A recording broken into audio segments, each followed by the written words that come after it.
نہیں کی اور آپ نے اس پر عمل نہیں کیا، لہٰذا جو خط لکھ رہا ہوں اس کے علاوہ 2 مزید بھائیوں کو بھی بھیج رہا ہوں۔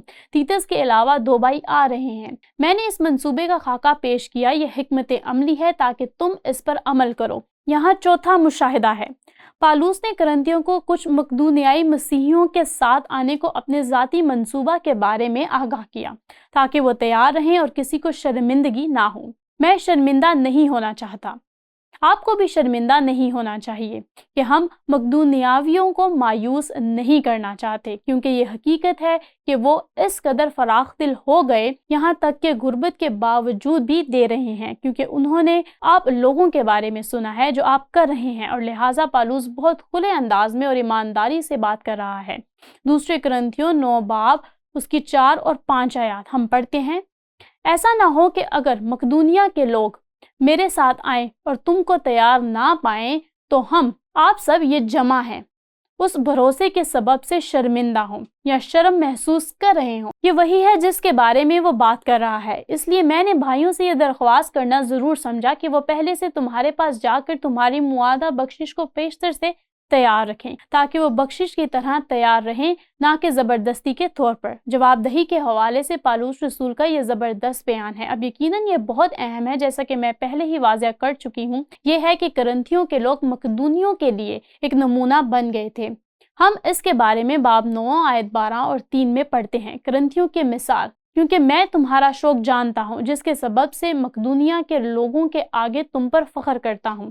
اور یہاں اقتباس یہ ہے کہ اخیا کے لوگ پچھلے سال سے تیار ہیں، اور جب وہ لفظ اخیا استعمال کرتا ہے تو وہ اس سے مراد وہ علاقہ ہے جہاں کرنتھیوں کے لوگ پہلے رہتے تھے۔ کرنتھس اخیا میں تھا۔ مقدونیوں نے اس علاقے میں مزید شمال کی طرف جانا پسند کیا، جب میں فلیپی، تھسلنیکے اور بیریا، اور جب وہ لفظ اخیا استعمال کرتا ہے تو اس سے مراد وہ علاقہ ہے جہاں کرنتھیوں کے لوگ پہلے رہتے تھے۔ کرنتھس اخیا میں تھا۔ مقدونیوں نے اس علاقہ میں مزید شمال کی طرف جانا پسند کیا، جس میں فلیپی، تھسلنیکے اور بیریا شامل تھے۔ اس لیے اس نے سادہ الفاظ میں پالوس نے مقدونیوں سے کہا، واہ، اخیا میں کرنتھس کے لوگ تیار ہو گئے ہیں، اور پھر وہ کہتا ہے، اور تمہاری سرگرمی نے اکثر لوگوں کو ابھارا، لہٰذا اس نے کہا ہم شرمندہ نہیں ہونا چاہتے، آپ بھی شرمندہ نہیں ہونا چاہتے، اور اس لیے میں نے یہ حکمت عملی کا منصوبہ تیار کیا ہے۔ اب اطلاق کے لحاظ سے میں سمجھتی ہوں کہ ہم یقینی طور پر کہہ سکتے ہیں کہ پالوس نے جو کچھ کیا وہ تمام ایمانداروں کے لیے جواب دہی کی اہمیت کو واضح کرتا ہے۔ ہم سب، یہ ایک منفرد صورتحال ہے، اس میں ایک منفرد منصوبہ شامل ہے، لیکن مجھے لگتا ہے کہ یہاں مشاہدات اور رسول ہیں جو یقینی طور پر ہم سب سے متعلق ہیں، اور ہم میں سے اکثر جو خداوند سے محبت رکھتے ہیں، مثال کے طور پر ہماری زندگیوں میں، آپ جانتے ہیں، ہم نے ایک ضرورت کے بارے میں سنا ہے، ہم اس کے بارے میں پرجوش ہو جاتے ہیں، لیکن اگر ہمارے پاس احتساب کا کوئی نظام نہیں ہے تو اسے بھول جانا آسان ہے، اسے ایک طرف رکھنا آسان ہے، خاص طور پر اس دنیا میں جس میں ہم رہتے ہیں۔ لہٰذا کرنتھیوں کی طرف اپنے وعدوں کو بھول جانا اور اس کی پیروی کرنا آسان ہے۔ ویسے میں غور و فکر اور رد عمل کے سوال کو دیکھنے سے پہلے صرف ایک اور مشاہدہ کرتی ہوں۔ جیسا کہ ہم نے دیکھا کہ اس حکمت عملی کے منصوبہ میں تیتس کو بھیجنا، خط لکھنا، بھائیوں کو بھیجنا اور پھر پالوس کا ذاتی طور پر آنا شامل تھا، اور آپ کو یاد ہوگا میں نے ایک حکمت عملی کے منصوبہ کی اہمیت پر زور دیا تھا۔ کیا آپ نے کبھی کسی مسیحی سے ملاقات کی ہے جس نے کہا، اچھا میں اس طرح سے دیتا ہوں جیسے خداوند میری رہنمائی کرتا ہے، اور اس وقت بھی دیتا ہوں جب روح بخشش کرتی ہے؟ میں نے خود ایسا کیا ہے۔ یہ حیرت انگیز ہے کہ آپ کس طرح تشریح کر سکتے ہیں کہ اس وقت خداوند رہنمائی کر رہا ہے اور دوسرے ہی وقت رہنمائی نہیں کر رہا ہے۔ اب میں صرف یہ کہہ رہی ہوں کہ یہ ایک بہت ذاتی بیان ہے، اور یقیناً خداوند ہمیں کچھ کام کرنے کے لیے مخصوص اوقات میں خاص طریقوں سے دینے کے معاملے میں رہنمائی کرتا ہے۔ میرے شوہر اور میں نے اس کا تجربہ کیا ہے، لیکن عام طور پر یہ کام نہیں کرتا۔ ہمیں ایک خاص حکمت عملی کے منصوبہ کی ضرورت ہے، اور اس طرح آپ کو الہی اور انسان کے درمیان توازن نظر آتا ہے، اور پالوس یقینی طور پر یہ بہت واضح طور پر بیان کرتا ہے، احتساب یا جواب دہی ہونا ضروری ہے۔ اب غور و فکر کے رد عمل کا سوال یہ ہے کہ آج ہمارے کلیسیاؤں میں روحانی رہنماؤں کے لیے کون سے مناسب طریقے ہیں جن سے ہمیں جواب دہ ہونے میں مدد مل سکتی ہے، اور پہلی چیز جو ذہن میں آتی ہے جب میں اس کے بارے میں سوچتی ہوں وہ ہے بائبل کی تعلیم۔ آج ہم شام کیا کرنے کی کوشش کر رہے ہیں جب ہم ان اصولوں اور اس ہدایات کو دیکھتے ہیں جو خدا نے ہمیں دی ہیں؟ خدا نے یہ بہت واضح طور پر بیان کیا ہے، اگرچہ یہ ایک مخصوص منصوبے کے بارے میں تھا، لیکن میرے خیال میں ان اصولوں کا اطلاق ہمارے تمام حالات پر ہوتا ہے۔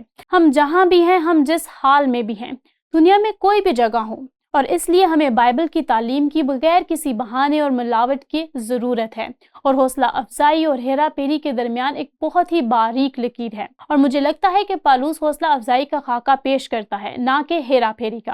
وہ صرف اس مخصوص صورتحال میں حقائق بیان کر رہا ہے۔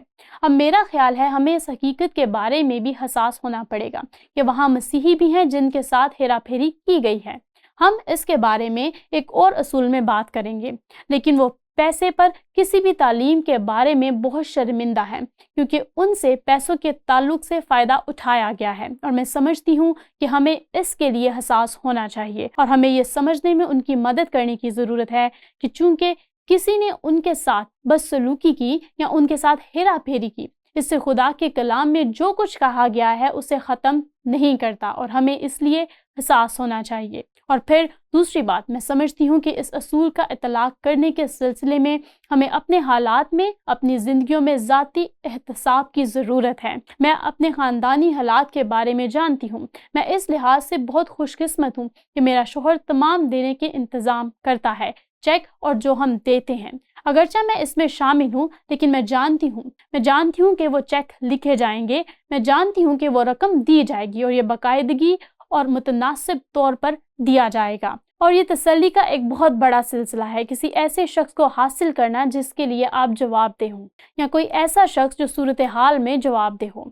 ہماری صورتحال کچھ بھی ہو، ہمیں کسی نہ کسی قسم کے ذاتی احتساب یا جواب دہی کی ضرورت ہے، اور میں اس کے لیے شکر گزار ہوں۔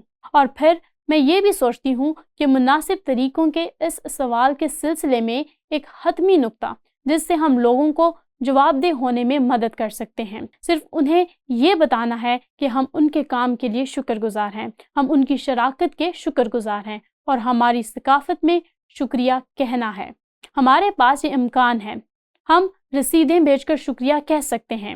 ویسے کچھ لوگ ہیں جو کہتے ہیں واہ، 1 منٹ انتظار کریں، دینا گمنام سمجھا جائے گا، کیونکہ جو تیرا دہنا ہاتھ کرتا ہے اسے تیرا بایاں ہاتھ نہ جانے کہ وہ کیا کر رہا ہے، اور یہ ناممکن ہے۔ یہ ایک مثال ہے، مسیح نے اسے استعمال کیا، اسی آیت میں فرمایا، بلکہ جب تو دعا کرے تو اپنی کوٹھری میں جا اور دروازہ بند کر کے اپنے باپ سے جو پشیدگی میں ہے دعا کر، اور کوئی تجھے نہ دیکھے۔ کیا اس کا مطلب یہ تھا کہ آپ سرعام دعا نہیں کر سکتے؟ ظاہر ہے نہیں۔ وہ فریسیوں سے کیا کہہ رہا ہے؟ صرف ایک وجہ جو آپ دیتے ہیں، اور صرف ایک وجہ جو آپ دعا کرتے ہیں، وہ ہے دوسروں کو دکھانا۔ یہ وہی بات ہے جس کا وہ سامنا کر رہا ہے، یعنی ان کے مقاصد اور ان کے دلوں۔ ہمارے پاس برناباس جیسے آدمی کی خوبصورت مثالیں ہیں، جس نے اپنے آپ کو اس طرح پیش کیا کہ رسول اس قدر خوش ہوئے کہ انہوں نے اس کا نام بائبل میں ڈال دیا، اور اسے نصیحت کا بیٹا برناباس میں تبدیل کر دیا۔ اور 2000 سالوں سے ہم جانتے ہیں کہ برناباس کون ہے، اور اس کی فراخ دلی کی خوبصورت مثال کو جانتے ہیں۔ ہمیں ان مثالوں کی ضرورت ہے، اور ہمیں دوسرے لوگوں کی بھی ضرورت ہے جو جواب دہ ہونے میں ہماری مدد کر سکیں، صرف یہ کہہ کر ہماری حوصلہ افزائی کرنے کے لیے شکریہ۔ لہٰذا یہاں وہ اصول ہے جو اس حوالے سے پروان چڑھتا ہے۔ ہم سب کو انفرادی اور اجتماعی طور پر خدا کے کام کے لیے اپنے مالی وعدوں کو برقرار رکھنے میں ہماری مدد کرنے کے لیے جواب دہی کا نظام ہونا چاہیے۔